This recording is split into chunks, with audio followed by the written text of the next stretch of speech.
Hey, welcome back to the podcast. I am so excited about today. I have the legend, John Jolliffe, also known as, we were just talking about this a minute ago, but we're doing something really special. It's episode 150. John is a legendary therapist. We're actually going to do a live Instagram call-in show. Yeah. So, John, I'm going to hit the live button, as I like to jokingly call it, if you want to live in the modern world and you want to be successful online. Hey, what's up, everybody? I have John. Hello, everyone. Legendary therapist who's going to spend some time with us today on our podcast discussing some real issues. And John, what I like about today, I'm going to put this on me for all my peeps that are out there that know, we're actually going to let you ask questions for the people that are out there watching. As a business coach, I spend all day long trying to figure out why is it that some people are wildly successful in whatever you want to call it, and other people aren't. And one of the things that I've always identified is there is a percentage of people that just, there's something blocking them. Their relationship is off. They're still upset at their parents. You know, when they were 4, they didn't get a pony. And all of that shows up in their adult life. Right. And I want to unpack some of that today. And there is no one better, my friends, on the planet than you to help us do that. So huge amount of pressure. Well, no, listen, you live in this. So would you share, so people have context, just a little bit of your backstory and specifically something you did for 15 years, which is what we're going to try and emulate today. But 15 years. Oh, radio. Yes. Yes. I was syndicated on national radio for 15 years daily. Yes. And then when I finished here, I felt like I wasn't growing any longer. And I went down to Singapore, Malaysia, and Indonesia and took on the Asian mind. Yes. And I wanted to see how people were different, you know. And so, we used to get 1,000 calls an hour. And of that, we screened down to 24. And of the 24, we got 6 or 8 on the air. It was fabulous. So dramatic. For like 15 years, you were basically doing like microtherapy sessions. Well, do you have a cell phone, or is that your cell phone? This is, it's my cell phone right here. Okay, well, I'm going to do something, and I'll show you something. Okay, all right. So we are live, by the way, for my friends that are listening or right. watching later. And for my friends on Instagram, I'm literally going to tee you up with a legendary therapist. You're going to like literally go live, and I can already see people are lining up in the queue, which is great. But go ahead, you're going to share I was something. Say, isn't most therapy 45 minutes, 60 minutes? Right, it seems to be the case. And your coaching, I don't know how long your coaching is. 28 to 30 minutes. Okay, 28 to 30 minutes. Yes. Do you think it's possible to say something therapeutic and really help change lives in less than 5 minutes? Absolutely, yes. Okay. I'm going to tell you a story. Okay. And you tell me if it's therapeutic. Okay. I got a stopwatch here. So a lady calls my radio show, and she says she's terrified of bridges, going over a bridge. She'll drive 8 miles around a bridge rather than cross it. Yeah. And so I said, well, are you also afraid of tall buildings? And she says, yes, terrified of tall buildings and bridges. I said, well, let me ask you something I already have an answer for. But when's the last time you fell off a tall building or a bridge? And she says, never. Yeah. I said, well, isn't it interesting? You're afraid of something that's never happening. Why aren't you afraid of swallowing a fork? Yeah. Right? Yeah. I said, buried in what you're saying to me is a code. And so I want to ask you about the family of origin. That's the powerful birthplace of attitudes and expectations. When we talk about blocks and we talk about success, there's sometimes a hangover, a wound. So we'll talk about that in a moment. I said, tell me about your father. He says, well, he was a rageaholic, given to anger. Yeah. I said, how do you explain his anger? He said, well, he said if I'd been quiet, he wouldn't have been so angry. I said, did you fall for that? She goes, yeah, I think I did. Were you ever married? She says, yeah, I married an alcoholic. Well, how did he explain his alcoholism? He said, I drove him to drink. I said, did you fall for that? She says, I think I did. Wait a minute. Do you think I'm more afraid of falling for something rather than falling off of something? I said, well, do you describe yourself as naive and gullible and don't have a voice? And she says, yeah, that's me. I said, if you'd gotten another therapist, they would have driven you back and forth across the bridge, desensitizing you to heights, and the real bone fragment would have remained underground. You need to learn to be assertive, find your voice, and the like. Now I ask you, do you think that's therapy? Yes. Do you think that's helpful, growthful? Yeah, I mean, kind it of causes point me in the to, right direction. 1,000. I mean, I was actually. Were you guys doing the same thing I was doing? I was like taking it in personally. Like, what is that for me? Right? I was in the moment. Yeah. Yes. Okay. 1 minute and 55 seconds. Now I have to fill for 59 minutes. So what kind of car did you drive when you came here today? How you feeling? Have you ever been to Hawaii? Right. I'm filling now. Right. You don't need that much time if you go for the dynamics. People chase stories all the time. Okay, but there was a method there. And so she says, I'm afraid of tea. And then you're like, tell me about your family origin. Well, see, here's the problem. Most people chase stories, and people don't understand that there's code in what we say. Yep. And phobias are unreal fears. So we might have a fear of speaking in public, maybe writing. My sister's a Grammy Gold Records singer, songwriter. Yeah. She got writer's block after she wrote The Rose.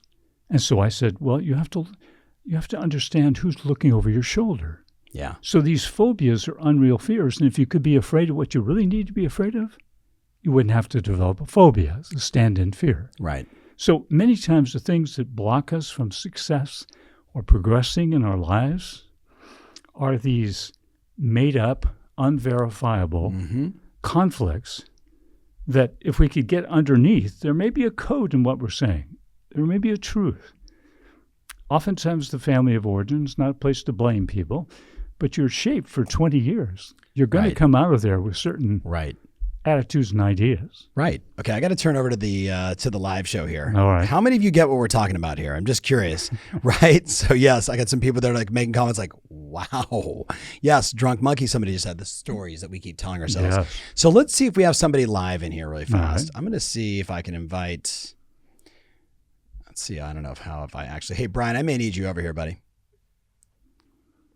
Because it says I can accept. This is invite. The dead air part of the program. Yes, this is the, let's see. Okay. So how do I, okay, so I'm Brian. In case you guys are wondering if this is a live show. So, hey, there we go. Hey, you're literally in episode 150 of the podcast. Tell them who you are and let's fire away with a question. I'm Jessie Ebner. I'm in Crested Butte, Colorado. Hi, Jessie.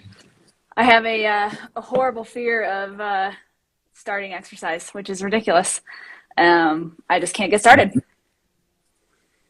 Yeah. So she's got a horrible fear of starting to exercise. Right. And why do you want to exercise? To feel better. I know it'll help. I know it's very popular, but we each have our own reason for going. Well, here's what I think about so many things.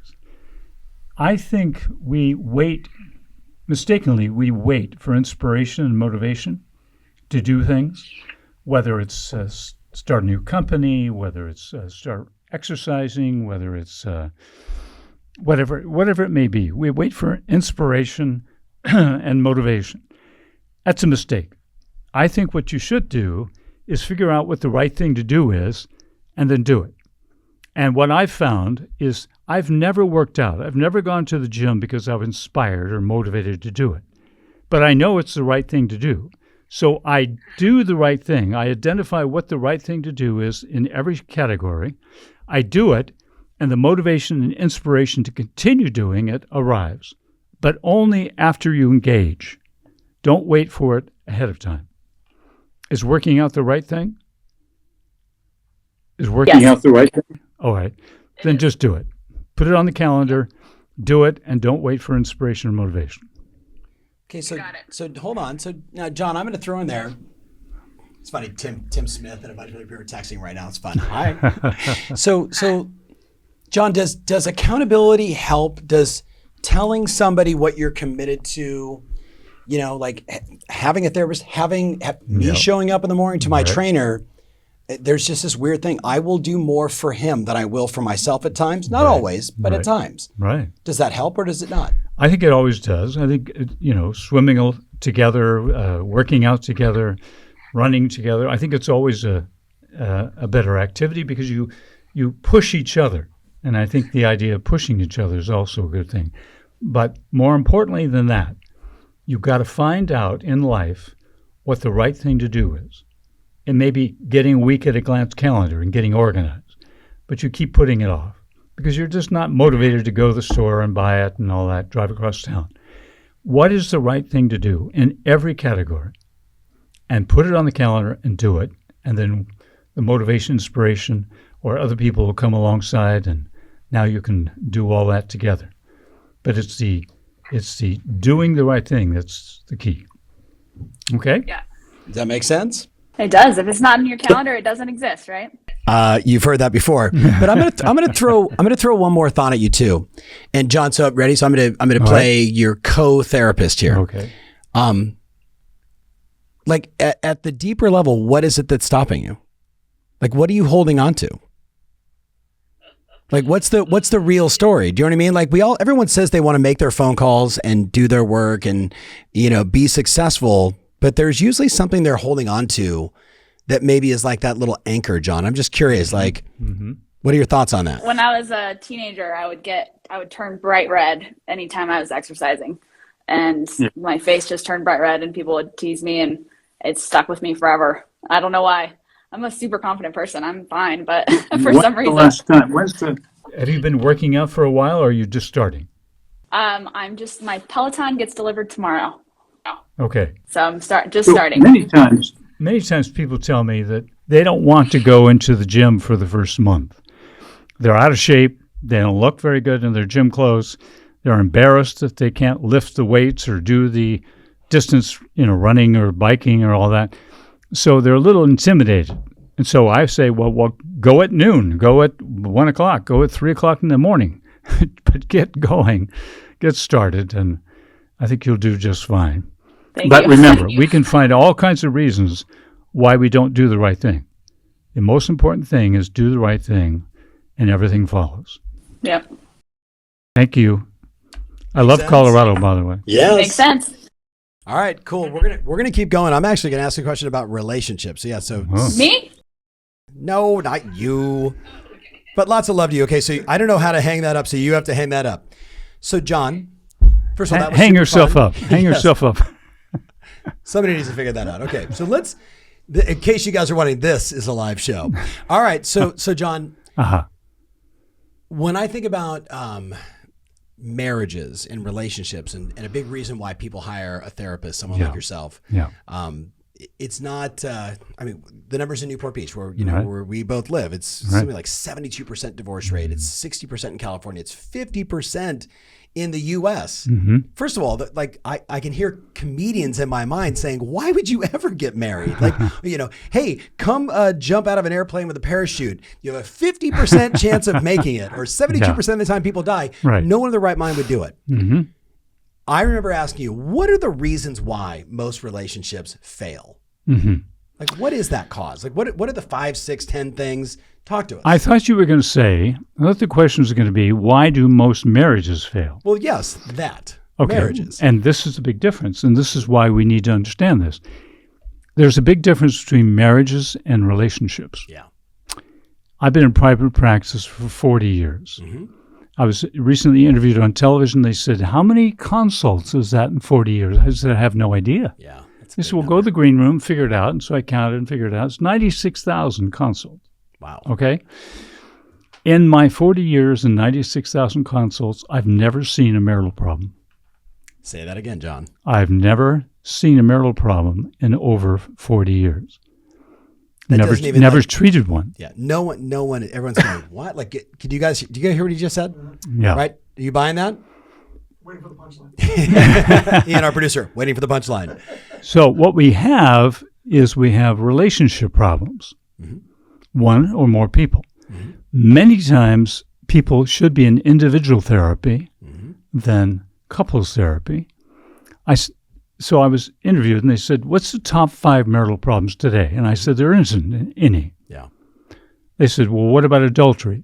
What about addiction? What about depression? What about abuse? What about those things? Yeah. I said, those aren't marital problems. Those are individual problems that have marital repercussions. Yes. People should be in individual work rather than making this a marital problem. you have a relationship problem, and oftentimes I'll find that, we're going to have to terminate your relationship in order to save your marriage. Say that again, John. You're going to have to terminate your relationship in order to save your marriage. We're going to have to find a new way of relating so we can get to death do us part. This relationship is not going to travel well. There's a lot to unpack in there. So relationships, marriages don't fail. No. The individual's relationship to things, their past, their life experiences, the way they view the world. What we bring into our relationships. The reputation we once talked about. That's right. So how do you help the person that is listening right now who says, but John, you don't understand, like my spouse complains about X or, I find Y happening all the time. You've heard every scenario, right? It's not enough sex. It's, doesn't pay attention to me, doesn't, put the toothpaste, on the thing, keeps the toilet seat up. It's all that stuff, right? Where do you start with that person to help them create that breakthrough? So a partnership. Now, we're talking about marriage, but it could be a business partnership. 100%. Because it's the relationship in the partnership, regardless if it's marriage or business. One of the things I think is critical is to understand how we contribute to the very wrongdoing against us. We are a co-conspirator. Ask that question again, John. Okay. How do we contribute to the very thing that we're dissatisfied with? We're unhappy. We're miserable in our partnership, whatever it is. And we oftentimes point the finger and say, well, he's this and she's that and all this stuff. But the point is we're contributing. So an example, you can have someone in the partnership commit adultery. And it looks like this is what we should focus on. How could you do this to your marriage and your commitment and the like? Until we uncover that they both co-create an environment where someone has to make a decision to either divorce, suicide, cheating. Some decision's going to have to be made because we co-create an environment where decisions have to be made. Yeah.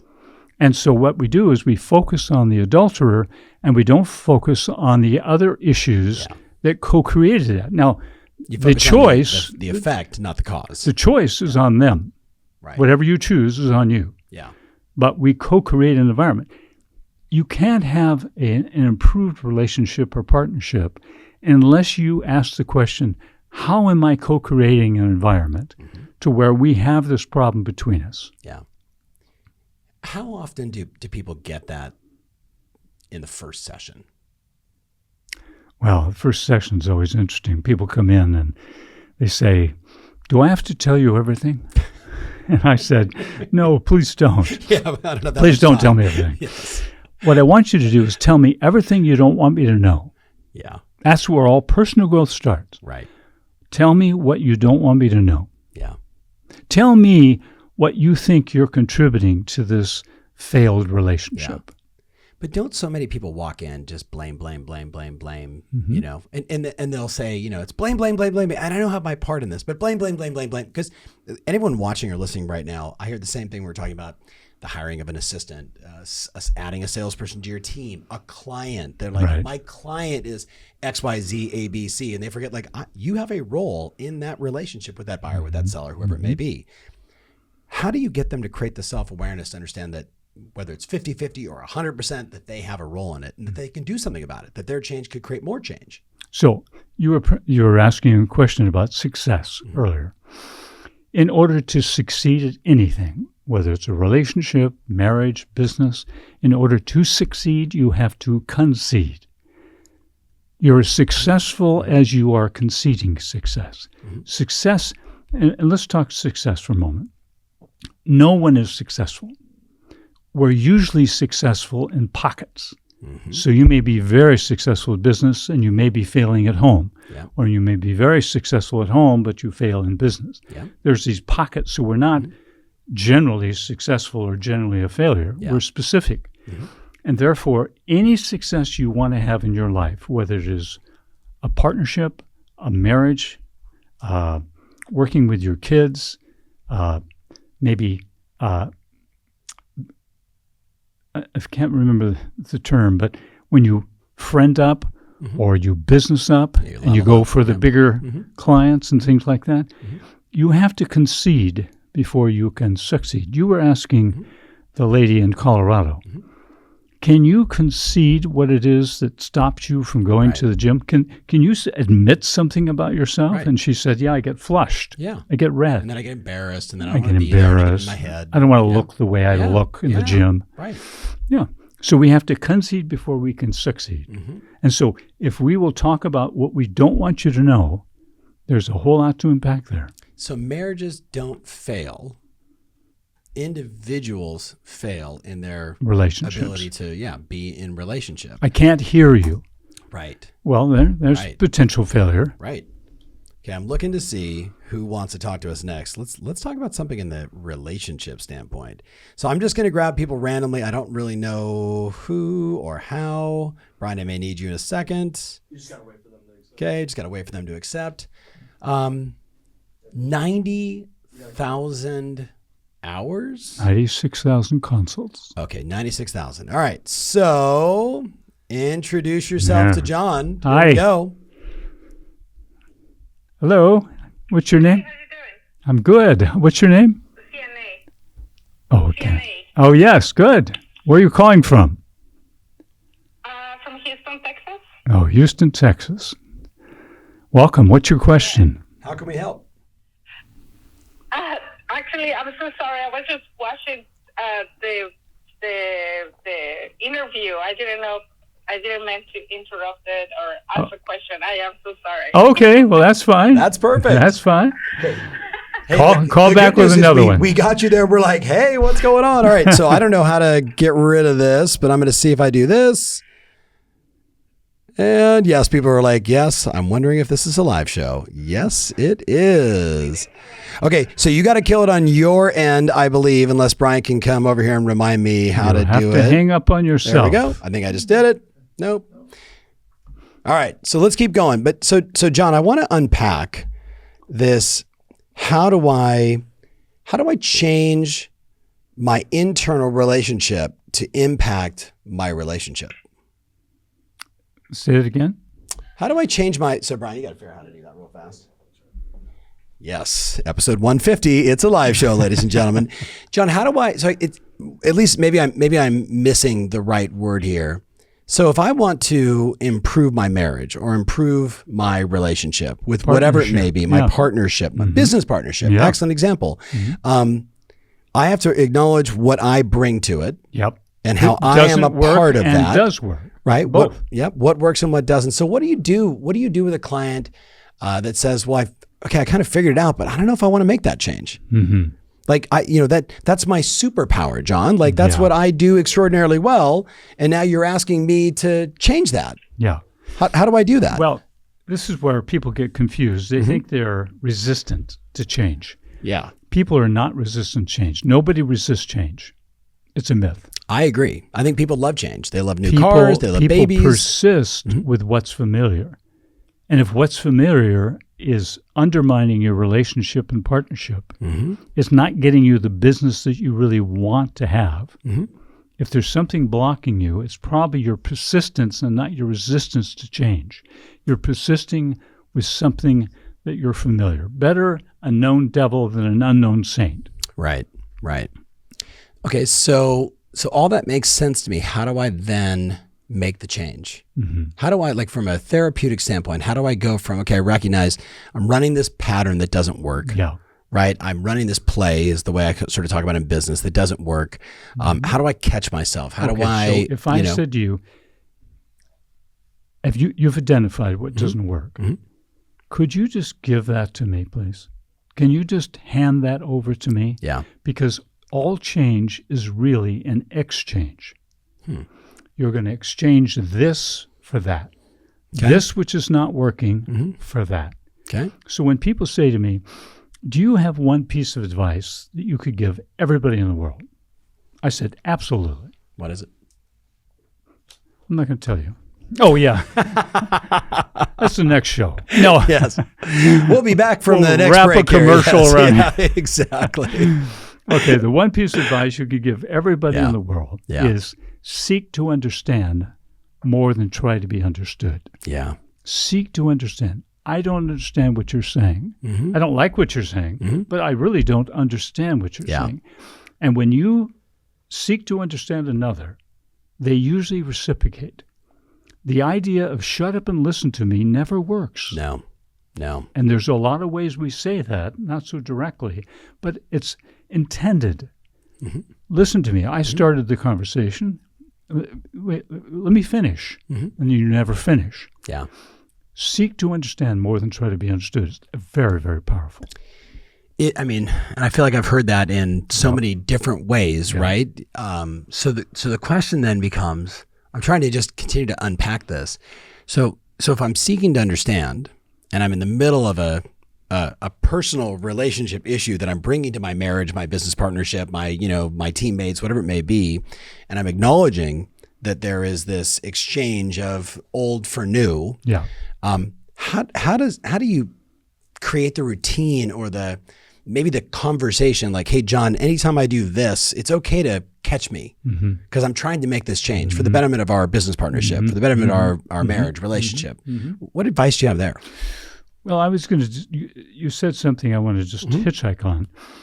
So in the business of real estate, we have expertise and we get kind of all pumped up with our expertise and we want to kind of show off.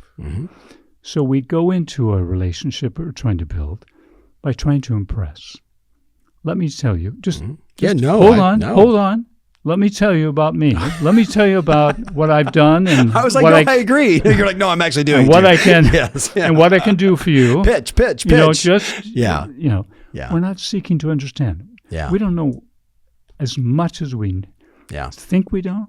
We don't know enough about what they need.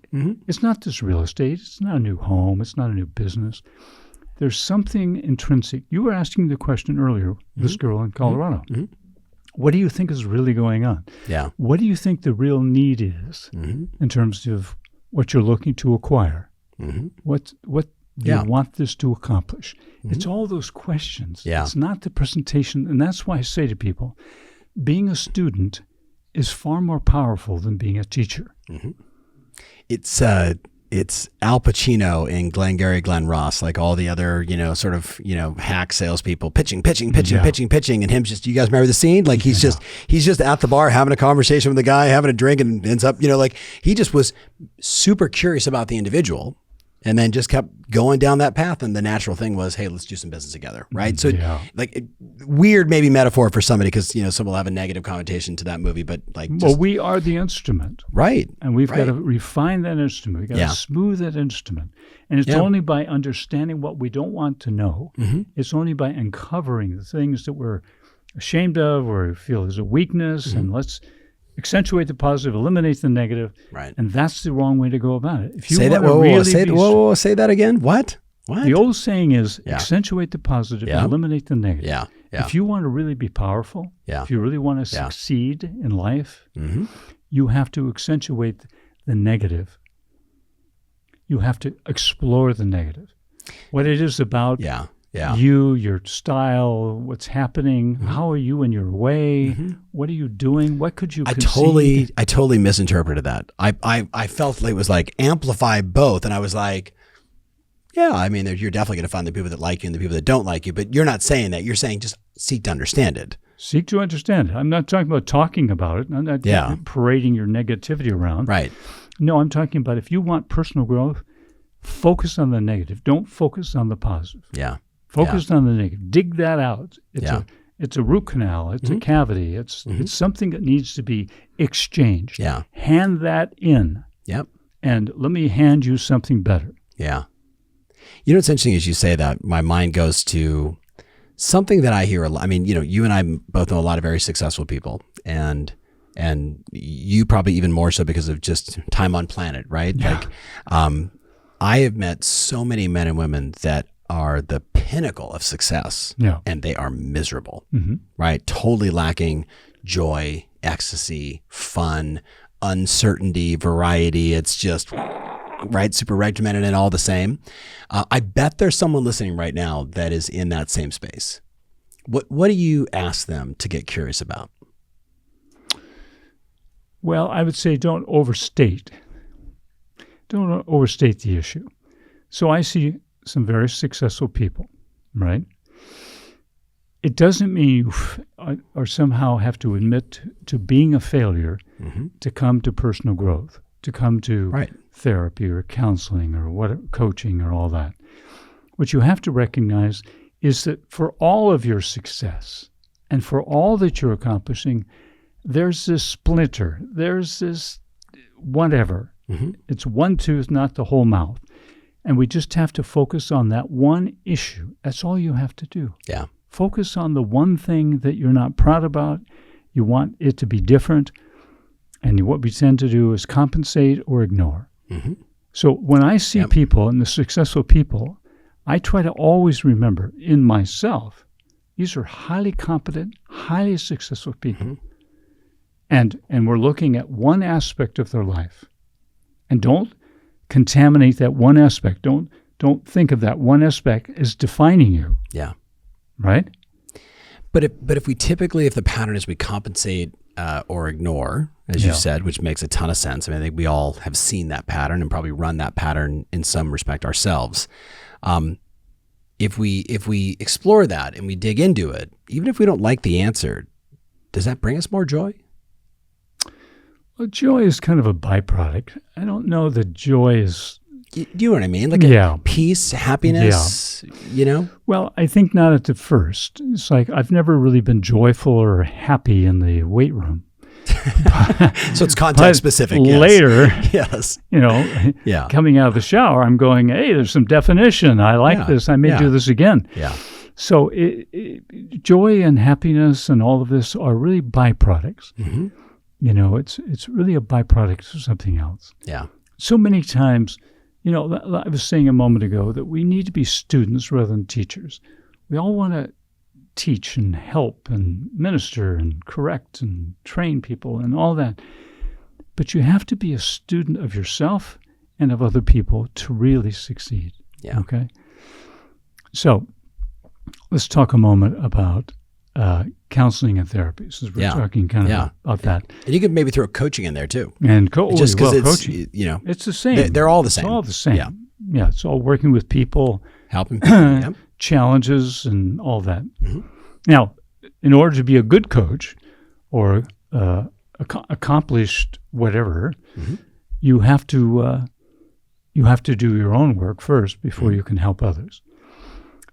You can't help people see and take them to places you haven't been. Okay. I can hear my mentor Mike Vance saying, "You simply cannot learn from experiences you're not having. Like, go have more experiences. Go make more mistakes." Right? Like that was basically what he was saying over and over again. Go make way more mistakes. Yeah. Was that the direction? That's right. Well, you can learn a lot from other people's knowledge, but you can never learn from somebody else's wisdom. Really? Yeah, because wisdom is knowledge plus experience. Right. Time on and planet. You have to have the experience. Yeah. Yeah, and you have to kind of break yourself down and be broken. When you really are at a point where you don't have anywhere to turn, you sometimes turn inside where the game of life is really played anyway. Yeah. You get so focused on the outside, but it's really the inside game. Yeah. So coaching, counseling, and therapy use words used interchangeably. They're very different. So if you're looking for one or the other, you should know what those are. A counselor is a teacher, okay? A counselor is a teacher, and you're the client or the patient is the student. So if they'll shut up and listen to me, they may be helped. A therapist is just the reverse. The therapist is the student, and the client or the patient is the teacher. And if I'll shut up and get out of the way, what they say to me is going to be more powerful than any of that. I think a coach goes between the two. Yeah. I think that sometimes you're counseling, teaching, training, and I think other times you're a student and you're listening, you're asking good questions. The better the question, Yeah. What if the life you're living right now, what if the life you're living is not the life that wants to live in you? It's one of my favorite questions. It's a question. It's a big question. Did you guys hear that? Yeah. Yeah. For the people that are watching or listening right now, like the best is like looking over at Brian and Ian like, yeah, thinking about that. So my friend, thank you. Thank Yeah, you very I much. appreciate it. And thank you for being a part of episode 150. I can't wait to see the comments and just the feedback and maybe more questions. For the people that tried to ask us more questions there, we'll get to it again. We definitely should do that again. That was fun live. All right. We're out, guys. Thank you so much. We'll see you soon.